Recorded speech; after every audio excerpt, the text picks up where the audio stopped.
Okay, rolling and rolling. Hi, welcome back. Thanks for tuning in. This is not a book reading video today. This is a dreams video. I've been deep in dreamland for the last week, so I thought I'd pop on and try to describe a few of them. I hope I can do them justice. I don't know if I can, because the amount of detail is really something on some of these. The one I woke up from today left me with like the chills. I woke up and I was just like, whoa. And I had this feeling like I had been so far away. I don't know if you get that feeling when you dream. I'd be curious to know if anyone does. You can let me know in the comments if you like. But this was a doozy, and it just seemed to go on a long time. It was in two parts, but the second part was the more interesting part. So I may tell it backwards, and I probably will skip around a little bit, tell it out of order because I'll remember things. I'll remember new things as I start talking. So if you're still with me, here we go. Okay, so I dreamt about this enormous beach. It was kind of an international beach. Like people from all over the world were there. And I assume I don't know if it was a real beach like that exists on Earth or more like an idealized beach somewhere. But it was miles long. And to get there, you had to drive, pardon me, fairly like a fair ways off the main roads. It was sort of somewhat hidden, and I was driving a car, and I was leading three other cars of people who were behind me. And I remember clearly like turning into the main road, and there was only one road in, and you can kind of see everything in the distance as you pull in. You can see that the beach is almost in like four sections. Like the first section is more like families and older people, and it's more like wildlife is mixed in. I think there were animals on the side of the side of the road that was also a beach, but kind of like almost looked like maybe a little, was it swampy? I don't know if the beach was a little more like mud at that point than sand or like a mix, but there were like wild animals there, and cars were pulled off of that road facing the water. It had to be a lake at least or an ocean. It was a really big body of water where you couldn't see the other side, which is kind of like how it is here in Buffalo when you go down south of Buffalo along Lake Erie. When you're on Lake Erie, it might as well be an ocean. You don't see anything as you look in the distance in the horizon. You're looking across the whole all of Lake Erie, and you don't see the other side. Pardon me. Yeah, got my mug from my bro Steve. So there was that first area, and with the animals there on the side, and it even seemed like some of the animals were like fictional animals or animals that used to exist but are extinct. Like there was something exotic about the animals, and I wanted to stop there initially because I was drawn to the nature. And then, like you could see in the distance, each section of the beach became progressively more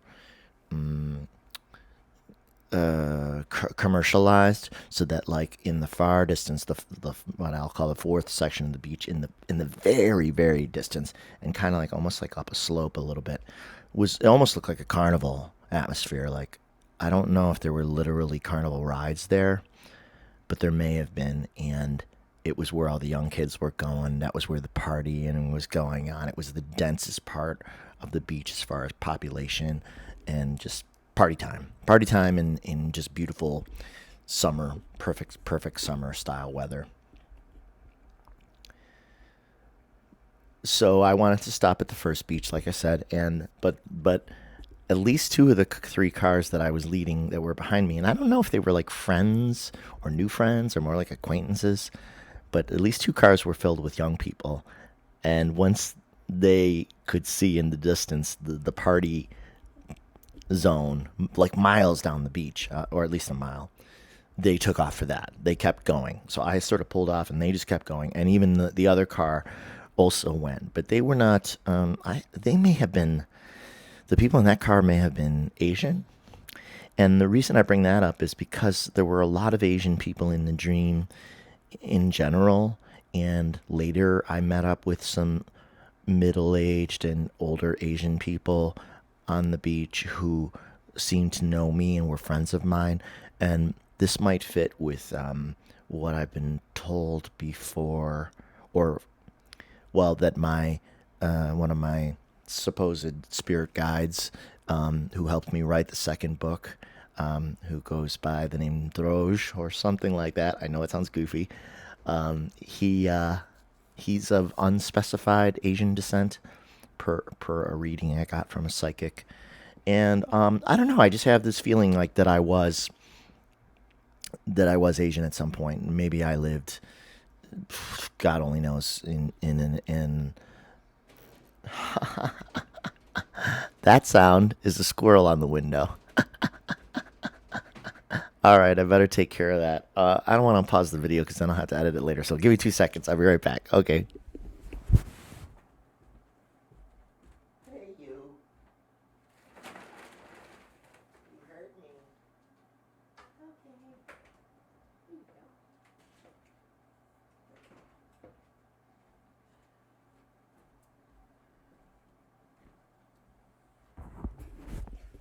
Okay. Okay, I don't have my glasses on. They're right next to me, but I don't have them on. So I think that was Jackie. She's been around lately. I haven't seen the black squirrel in a bit, and then Jackie's sibling or buddy is often here too. Those are the main ones I've seen, and Shay's here too. Come here, buddy. So I just have this feeling like if I've had multiple incarnations on Earth, as I suspect that probably in some of them I've been Asian. I may have been Buddhist at some point too. I may have been a follower of that religion. That kind of makes sense in my belief system now, which is not exactly Buddhist, but has aspects or leans towards some of those views. Hey, buddy.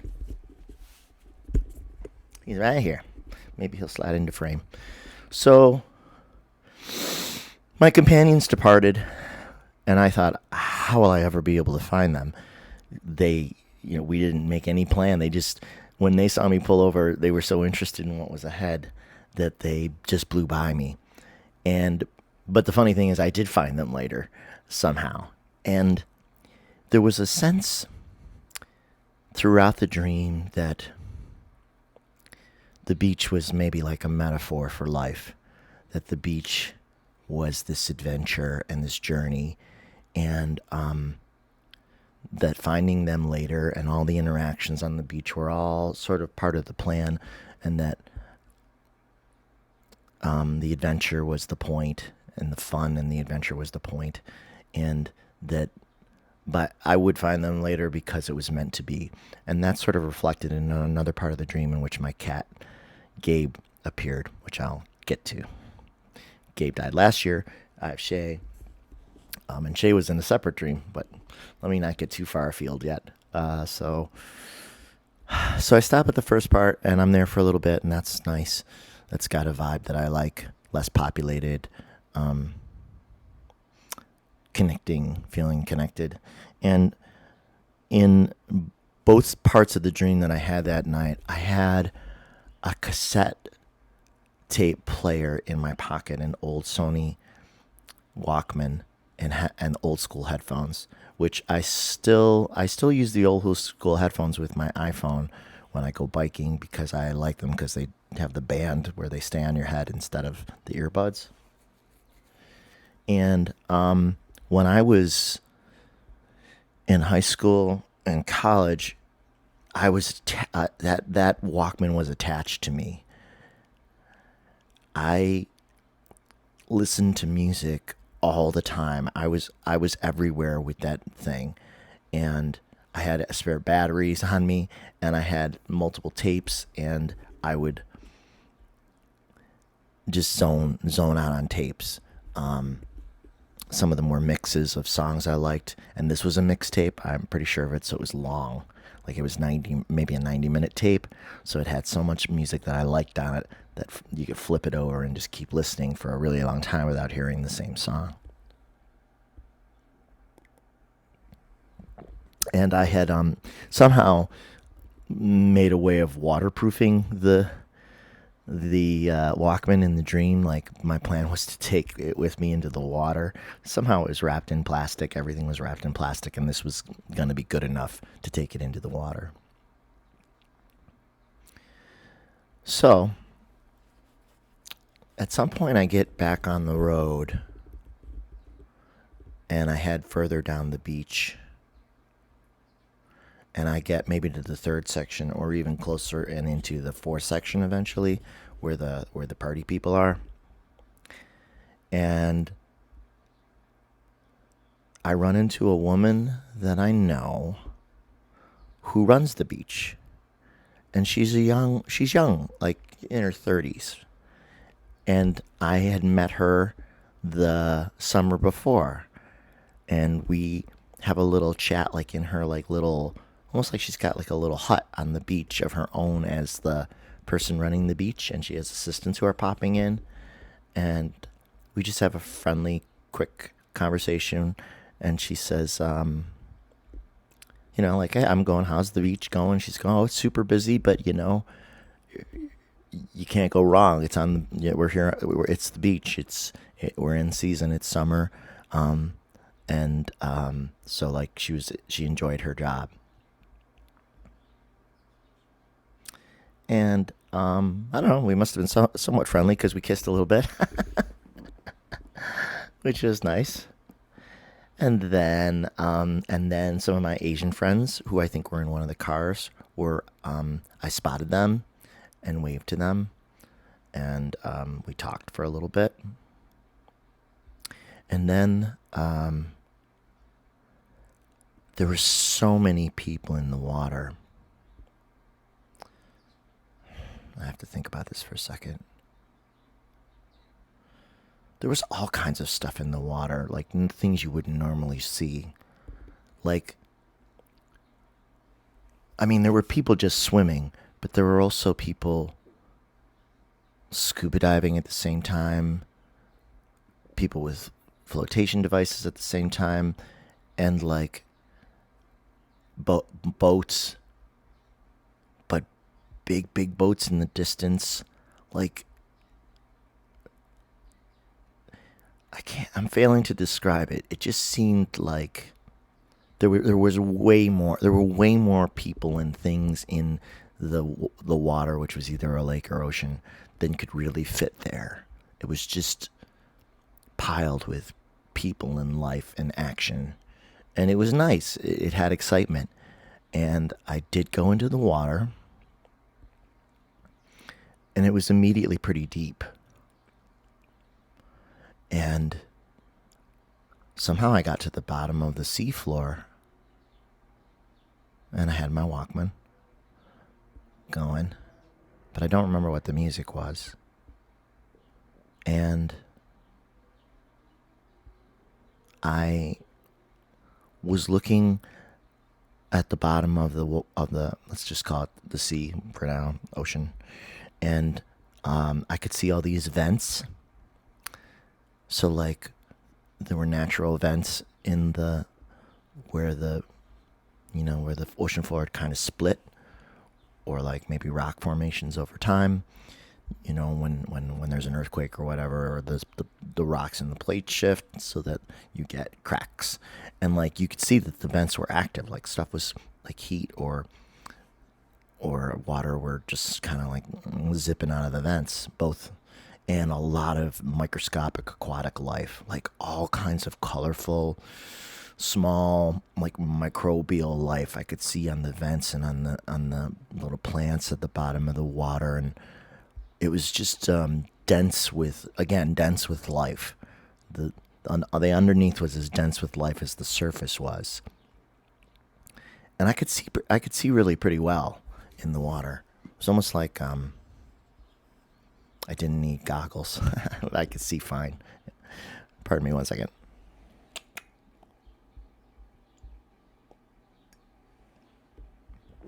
So, and there's fish too, but like I said, just a lot of like budding life. And then I realize that there are little fish or little microbes that are sliding into the vents, and they're disappearing, like they're going to another place. But it almost seems like they're going to another dimension. It doesn't seem. It seems like these are almost like portals to other places. The vents in the bottom of the sea, and I see a version of my old cat Gabe as kind of like a combination of a cat and a fish. And he swims around me, and I'm so excited to see him. He's much smaller than he was in real life, but it's his shape for sure. Like he was maybe like a foot long ish. And I'm thinking, oh, cool. I can bring Gabe back with me after I'm done, exploring here, checking this out. But then as he approaches the floor of the sea, he's floating around me, and then he's approaching the floor of the sea, and then boom, he's gone. Like he slid into one of the vents. I didn't even see it happen, and then he was gone. He was in that other dimension, and it was okay. And I knew it was okay, and I knew that presumably I would see him again. I had the feeling I could join him too if I went through the vent, if I slid through the vent.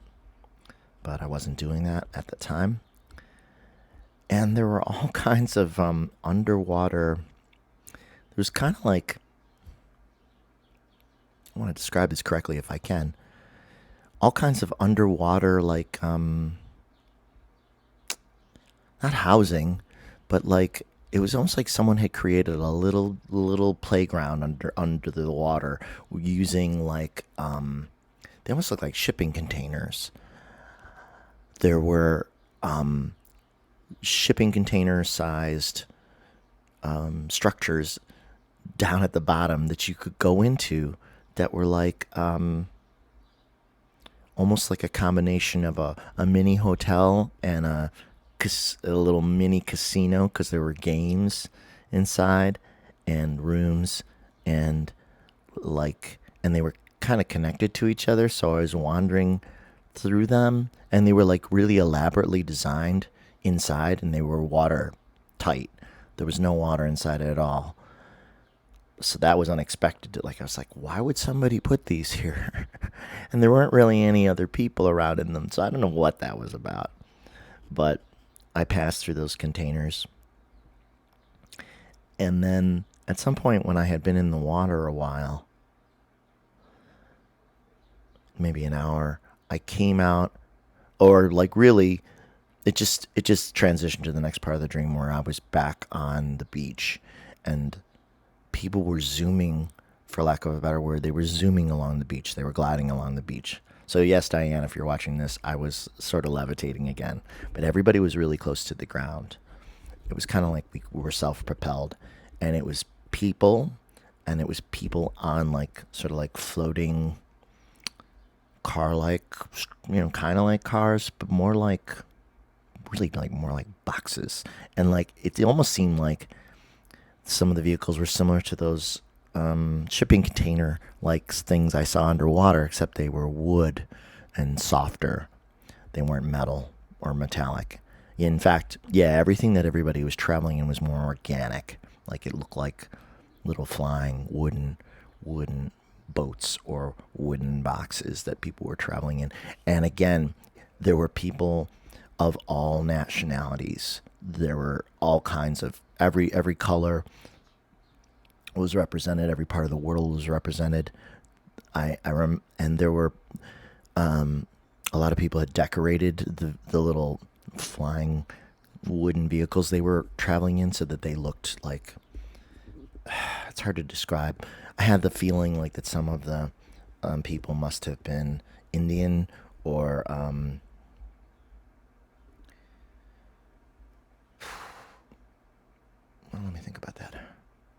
Indian, Chinese, more of Eastern countries were more represented, but there were other people too.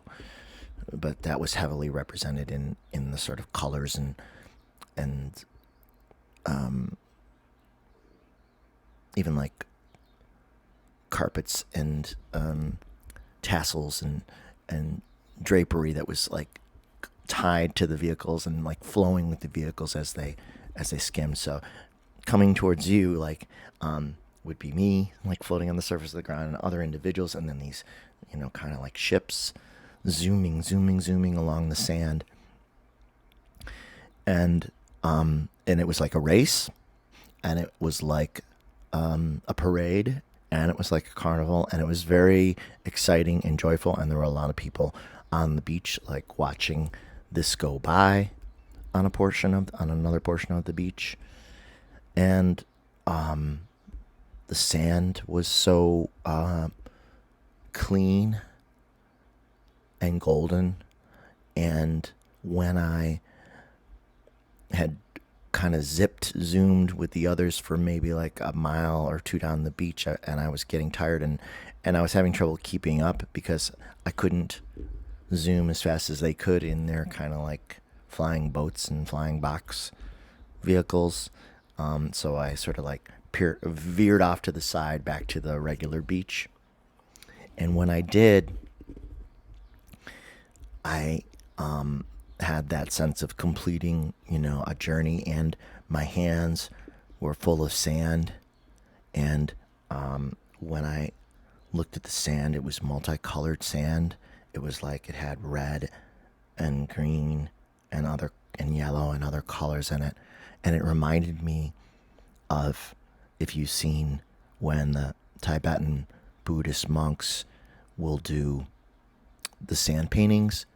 I think they call it a mandala, where I saw this at the university one time when the monks came and stayed for like a week or something. They get a circular surface. It's pretty big, like let's say it's 8 or 10 feet across, 8 feet maybe, and they draw out like a kind of like a maze like structure. I think they must do it in some form of pencil first, and then they fill in this mandala with colored sand really slowly. It's in these like tubes, and I think they have a little metal rod that they tap to tap the sand into the laid out grid, right? And it takes them a long time, and it's a meditative practice. And then at the end, when it's complete, they wipe it clean. But usually they give away the sand. So they do the whole mandala, they wipe it, and they put it in a tube. So then when you get a tube of the sand, of the deconstructed mandala, it's multicolored. And that's what was in my hands. And I felt very emotional. And, pleased. Like, again, it was a metaphor for the journey of living. I'm trying to think if there was anything after that, or if that's close to when I woke up. It seemed like then where that little race sort of ended was back towards the entrance. So in order to get back to my car and the people I knew, I had to walk back down the rest of the beach. And I must have started to walk. That much I remember. But I don't remember getting back there, so I think the dream did end there. And like I said, it's so hard. That's what makes dreams so hard to describe later. Like, is when I woke up, I was just like, holy shit, where was I? How far away was I? I get that feeling from time to time with the more kind of cosmic dreams where I've been in deep space. But this one wasn't necessarily deep space, but it had the same sensation of like, whew.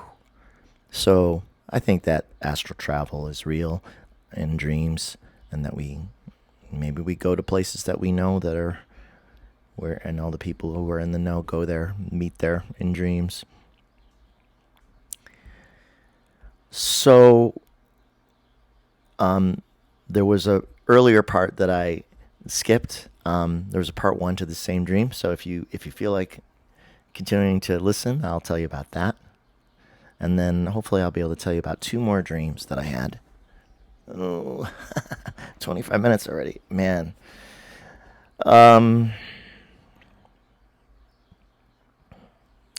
So the earliest part of the dream before I got to the beach was the winter version of this exploration. I was again at a body of water, but it was a different body of water. It wasn't the same one. And I was on a bridge overlooking a flowing, more like a river, because I could see both sides of the water in this case. Though it seemed like the river led to maybe a larger body of water and maybe even a waterfall. And of course, I live close to Niagara Falls, and that scale of waterfall is really quite incredible if you've never seen one before. And even, I mean, when you live around here, you take it for granted. But the first time you see it, or if you haven't seen it in a while, the power of that water is impressive again. You're like, wow, you know. And I don't think if there was a waterfall in this dream, it wasn't nearly as big. But the water was sort of half frozen on the top. It had chunks of ice floating in it.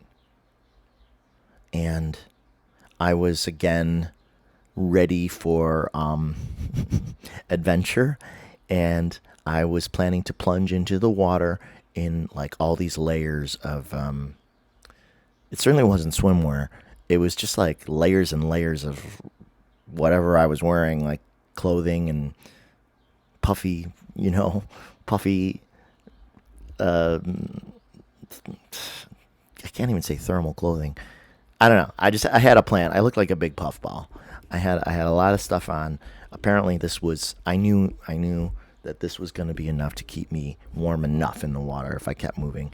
So I was completely bundled, and once again, I had my Walkman and the cassette, and I distinctly remember seeing like the cassette nearing the end of a side, and like having to flip the little switch which allowed you to flip sides on this particular Walkman, switch sides of the tape, and then press play again and go in the other direction. And again, I had the tape. I had the Walkman in some kind of a bag or plastic, and my headphones and the whole bit. That was critical. I wasn't going to get in the water without it. And I was going to jump from the bridge, which was maybe, I don't know, 50 feet high, and down into the cold water and just exist, just like get zen get zen in the cold water. And there were people around, and it wasn't like no one.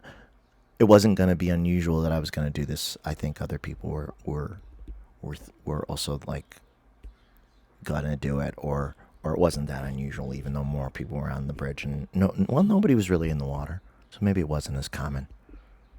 Not sure, but no one was like shocked that I was like kind of like climbing up over the edge of the bridge to like get ready to jump into the water.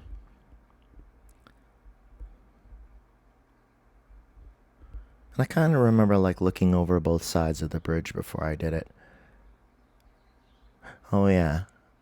And when a patch of like ice kind of like was floating by, and it seemed like more like the whole surface was covered, I thought I would throw a big stone and see if it cracked the ice, like, because I had a feeling that I'd be able to crack the ice just with the weight of my body falling down. Like, it wasn't thick, so there wouldn't be a problem getting into the water, but I wanted to be sure. And then I waited. I may have thrown the stone. I don't remember what happened, but then that flowed by, and then there was like an opening in the water where there wasn't ice, and then I was like, okay, here's my window, and that's when I was going to jump.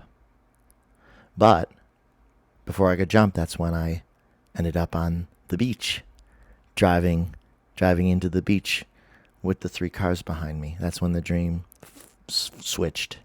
It jumped seasons right at that point, which was cool. So that was all of last night's dream. Okay? So any comments on that are welcome. It was an adventure. It was awesome. The 2 previous dreams I had this week were very different kinds of dreams than those. But there's a crossover point I'm realizing.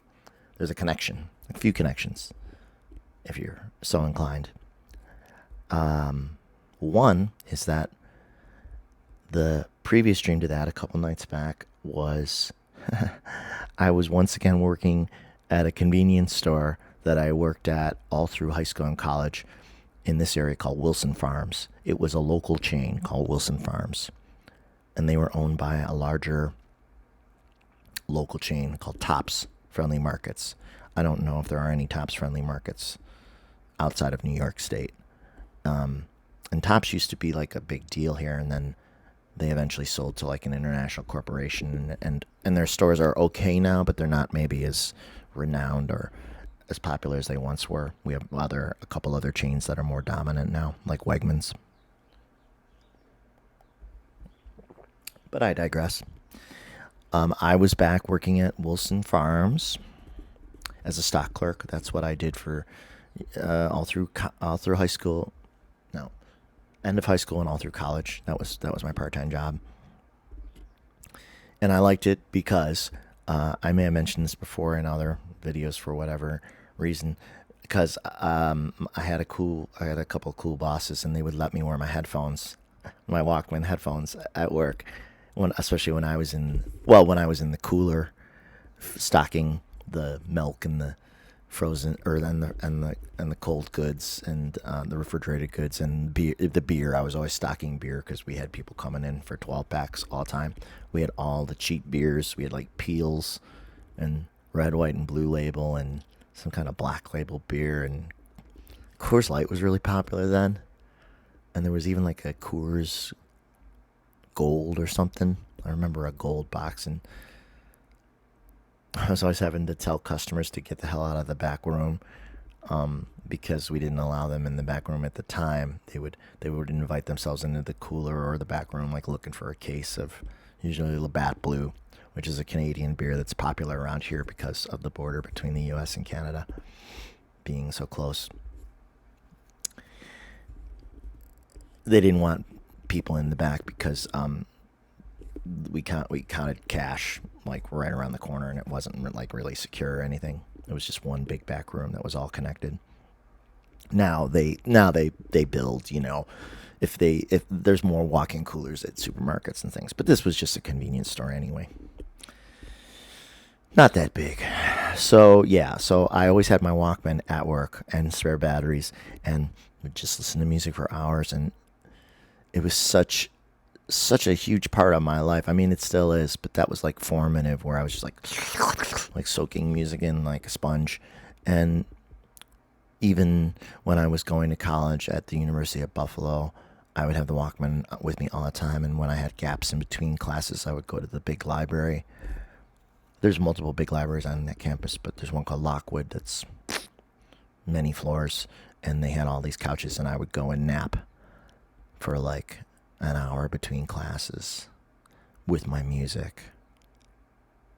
And some of the music that I still use to get to sleep today, especially since COVID, I've mentioned the band Talk Talk before. That was when I first started listening to Talk Talk, when those records came out 30 years ago, and found them mysterious and atmospheric and definitely meditative. And that was part of the power of music then and now. But anyway, I'm not really telling you the dream. It's just on background. That's sort of like what connects these 2 dreams, is that Wilson Farm is a place I always associated with having my Walkman, again, and being in that super open phase of like learning about music. So, but in the dream, I was back working at Wilson Farms, and I think I was my current age. All the Wilson Farms here are now are 7-Elevens. They got bought out many years ago. And I was in the cooler, and I was sliding different refrigerated goods into open slots. If we had an open slot, like where an item was missing, I would just put something else in there if there was something else to put in there. Like, for example, there were slots that maybe for like like a creamer, like maybe we're out of like half and half. So I would just slide like beer into that spot. I was, sort of just, it was haphazard. And some of the beers that they had in the cooler in the dream were like fictional beers. Like I remember a purple label on one. You don't see many purple labels on beer, though there is a German beer that I've since become a fan of called Aventinus that has a purple label. But I think in this dream, the cans were purple themselves, like the design was purple. Are there any purple beers that you can think of? Not popular ones, maybe craft ones. So I was just sliding stuff into all the slots. And I remember, well, one of the things that was funny, I think it's funny, is, and this is a recurring aspect anytime I dream about working there again, which has happened a few times over the years. It's always a case of I've picked up like one shift a week just to help them out, like as my current self, even with my current job, but they never pay me. And I'm still making $8 an hour. Did I even make $8 an hour when I worked there? I probably didn't. I probably made less. But I paid my dues. And I've been like doing this like extra shift for them to help them out once a week, but I haven't been paid in years. And it seems like I'm never going to get paid. But I like still work there anyway. Don't know what that's about. Of course, only in the dream. So that's on my mind, or it gets mentioned at least. But here's the funny part. I know there's more that I'm forgetting, but maybe it'll come back to me. But the part that sticks out is, so I spent time in both the cooler and the freezer with the frozen goods. And that was always, I mean, I still liked it because I had my Walkman and I could listen to music, but I didn't like it that much because you would get so cold. Your hands would get so cold after a while being in there. And they didn't really want you like propping the door to let too much air in, even though it would make it a little more tolerable. I mean, it's a freezer for a reason. They want you to just put the shit on the shelves and it's cold. It's fucking cold. Pardon my French. And they had a freezer jacket and you had gloves and that they gave you, but it's that, and people still do that job every day. I did it for a long time. I did it for at least 5 years. So I see my first cat, Gene, I think is in the freezer. He's just hanging out. He's just there, and I'm like, "What are you doing here? Why are you here?" But I was happy to see him. And then when I ended up in the cooler,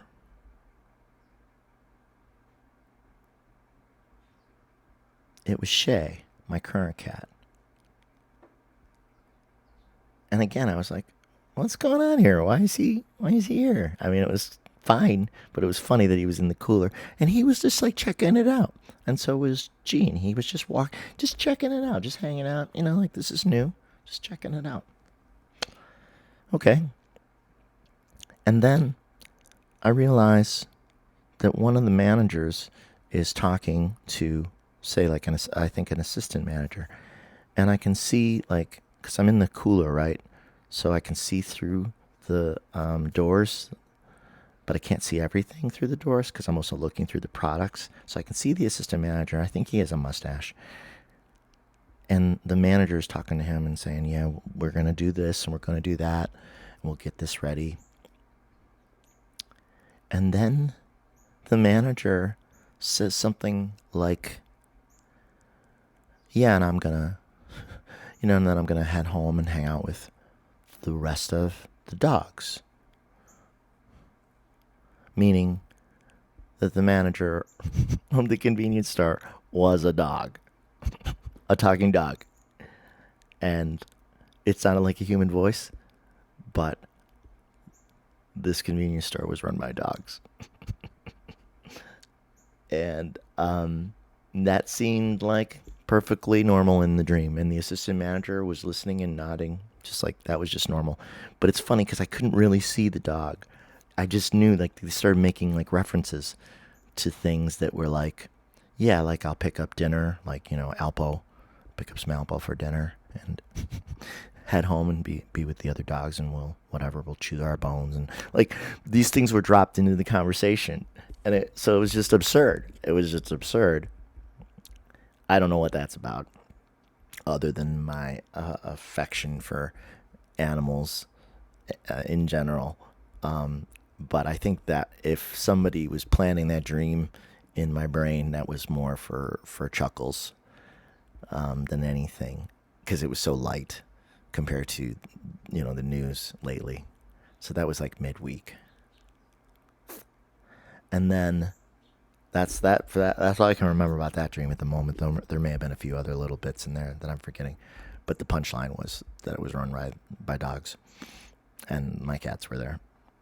And then the dream at the beginning of the week kind of sounds spooky, but it was more fascinating than spooky. And there was a moment in the dream when it seemed to be projected on a screen, like then I was watching it like a movie. But at first I was in it, and it was kind of about an alien invasion at night. Not the first time I've dreamt of an alien invasion. Not that I literally think there will be an alien invasion, but that's just how it plays out in these dreams sometimes. And got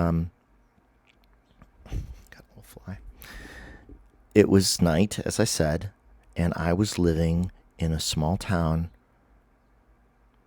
in a hilly place, like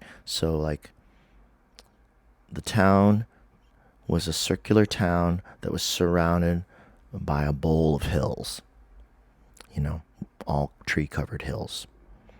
So I lived down in the bowl, and so when you went out at night, if you did a 360 around yourself, that's all you would see would be hills, dark hills at night. And it was an old town, like all the structures were old, so there was like an old, maybe a museum that looked like it was from maybe like the 1900s, and like a town court or something that was a small building, but like more ornate than some of the other buildings, like a sort of a historic district that I was standing in. And I was the only person out in the street at the moment, I think. And when I looked up in the dark sky, I could see in the distance the ship, the alien ship.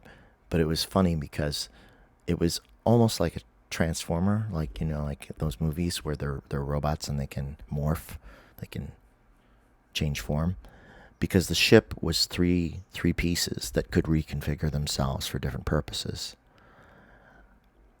And what was funny in the dream was that they had a helicopter escort.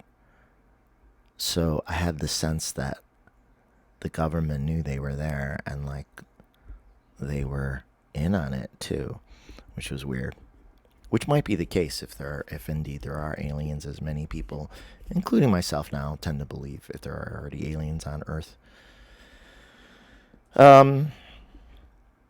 So I look up and I see the helicopter, escort, and I'm like, so government is involved, and the ship is at a distance, and it reconfigures at a high height, so that it can drop down into like our atmosphere, and then when it gets close to the ground, it sort of like reconfigures itself again, the three pieces, which are all different colors actually, as I recall.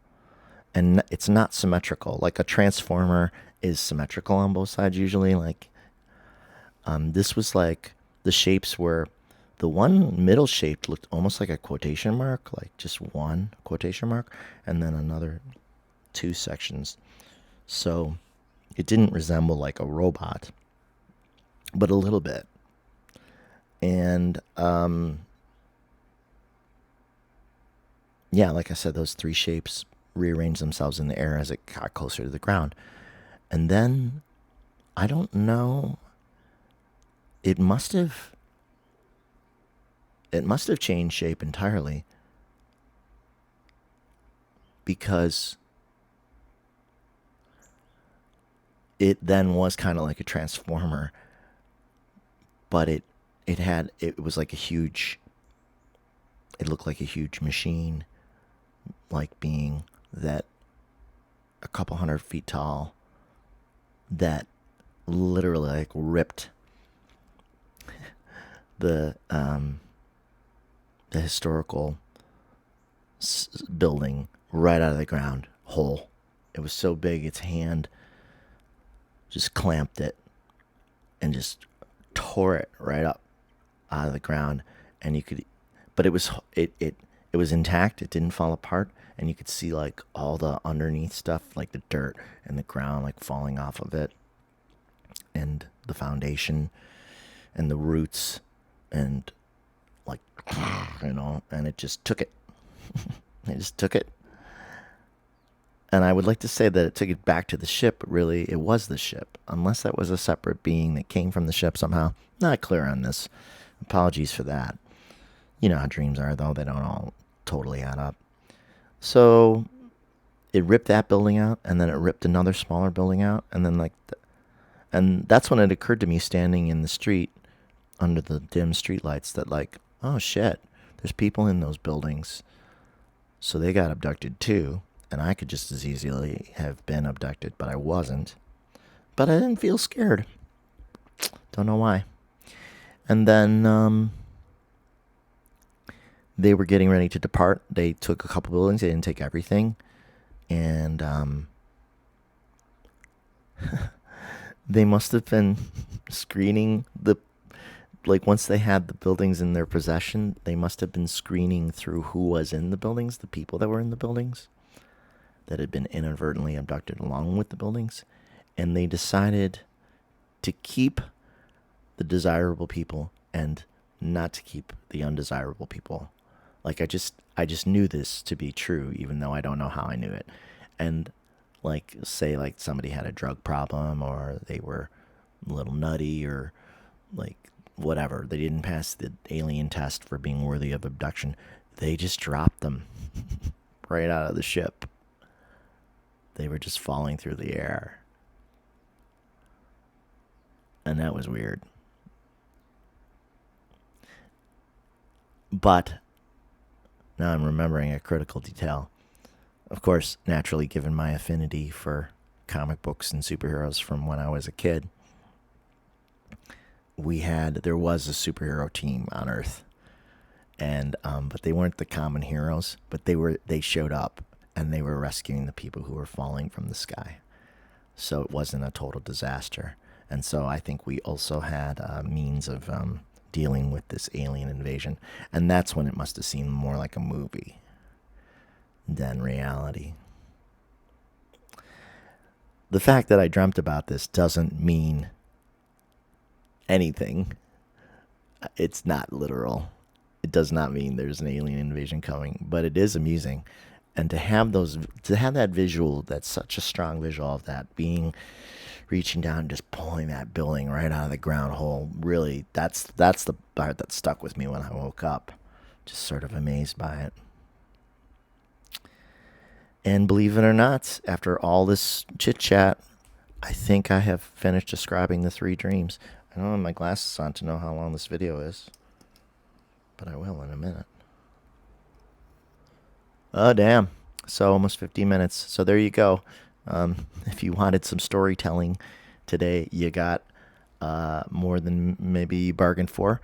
Thanks for listening. I'll be back very soon again with another installment of book reading from my new book, Life is Magic, if you'd like to check it out.